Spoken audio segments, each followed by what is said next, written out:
Assalamualaikum warahmatullahi wabarakatuh. Kami dari kelompok 9 akan membahas tentang konseling pasien berkebutuhan khusus. Untuk materi pertama yaitu pengertian konseling pasien berkebutuhan khusus. Konseling berkebutuhan khusus merupakan pemberian layanan secara khusus kepada individu atau kelompok yang membutuhkan perhatian secara khusus, juga dengan menerapkan teknik-teknik yang lebih dalam melakukan pendekatan dengan porsi yang berbeda dari layanan konseling kepada anak normal atau pada umumnya. Materi yang kedua yaitu selanjutnya kondisi pasien dying, yaitu kondisi pasien sakaratul maut. Di sini ada penjelasannya, yaitu dying itu merupakan kondisi pasien yang sedang menghadapi kematian yang memiliki berbagai hal dan harapan tertentu untuk meninggal. Dan ini merupakan kondisi terhentinya pernapasan, nadi, dan tekanan darah, serta hilangnya respon otak. Atau dapat juga dikatakan terhentinya fungsi jantung dan paru serta menetapkan atau terhentinya kerja otak secara menetap. Dan selanjutnya yaitu kehilangan. Maksud dari kehilangan itu adalah suatu situasi aktual maupun potensial yang dapat dialami individu ketika berpisah dengan sebelumnya. Ada baik sebagian atau keseluruhannya, atau terjadi perubahan dalam hidup sehingga terjadi perasaan kehilangan. Kehilangan itu merupakan pengalaman yang pernah dialami oleh setiap individu selama rentannya kehidupan. Sejak lahir, individu sudah mengalami kehilangan dan cenderung akan mengalami kembali walaupun dalam bentuk yang berbeda. Tapi setiap individu itu akan bereaksi terhadap kehilangan. Respon terakhir terhadap kehilangan sangat dipengaruhi oleh respon individu terhadap kehilangan sebelumnya. Dan dalam berbagai macam masalah penyakit pasien yang dideritanya itu macam-macam. Kayak ada seperti yang mempunyai penyakit kanker, penyakit gagal ginjal dan lainnya. Pasti setiap pasien mengalami rasa yang berbeda-beda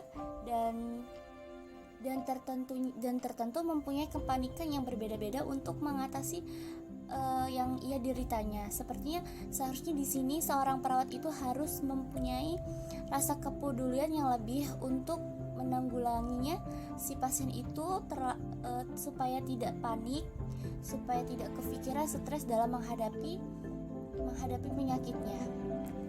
Dan banyak sekali tanda-tanda pasien untuk dalam psikosomatis, yaitu dalam menghadapi kematiannya.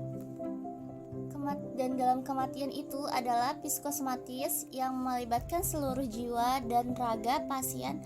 Karena itu terdapat tanda-tanda psikis dan somatis yang menunjukkan bahwa momen kematian itu telah semakin mendekat. Dan si pasien itu akan selalu memperlihatkan tanda-tandanya untuk mengalami kematian tersebut. Pasien berkebutuhan khusus dengan masalah psikoreligius. Terapi psikoreligius merupakan tindakan penanganan pada klien dengan upaya pendekatan psikologi dan spiritual dengan cara mendekatkan diri kepada Allah Subhanahu wa Ta'ala seperti sholat, berdoa, berzikir, ceramah, dan kajian kitab suci. Arti doa sendiri yaitu permohonan ampun kepada Allah Subhanahu wa Ta'ala atau permohonan penyembuhan kepada Allah Subhanahu wa Ta'ala. Sedangkan berzikir sendiri yaitu mengingat Tuhan atas segala kekuasaannya. Dilihat dari ilmu kesehatan jiwa, doa dan berzikir merupakan terapi psikiatrik setingkat lebih tinggi daripada psikoterapi psikolog biasa. Hal ini karena doa dan zikir mengandung unsur kerohanian, keagamaan, ketuhanan yang bisa membangkitkan harapan, rasa percaya diri, dan keimanan pada diri seseorang yang sedang sakit. Selanjutnya yaitu mengenai pasien berkebutuhan khusus lainnya.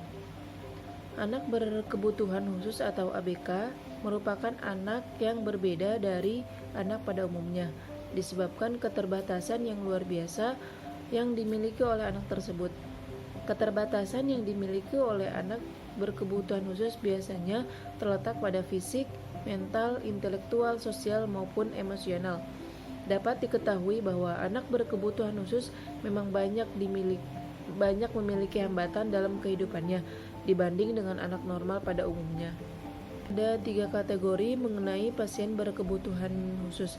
Yang pertama, anak berkebutuhan khusus dengan gangguan fisik, diantaranya tunanetra, tunarungu, dan tunadaksa. Yang kedua yaitu anak berkebutuhan khusus dengan gangguan emosi dan perilaku, yaitu tunalaras. Anak yang mengalami kesulitan dalam penyesuaian diri atau bertingkah laku tidak sesuai dengan norma-norma yang berlaku. Anak dengan gangguan komunikasi bisa disebut dengan tunawicara, yaitu anak yang mengalami kelainan suara, artikulasi, atau kelancaran bicara yang mengakibatkan terjadinya penyimpangan bentuk bahasa. Dan yang terakhir yaitu ada anak berkebutuhan khusus dengan gangguan intelektual, yaitu tunagarita. Anak yang secara nyata mengalami hambatan dan keterbelakangan perkembangan mental intelektual jauh di bawah rata-rata sehingga mengalami kesulitan dalam tugas-tugas akademik, komunikasi maupun sosial.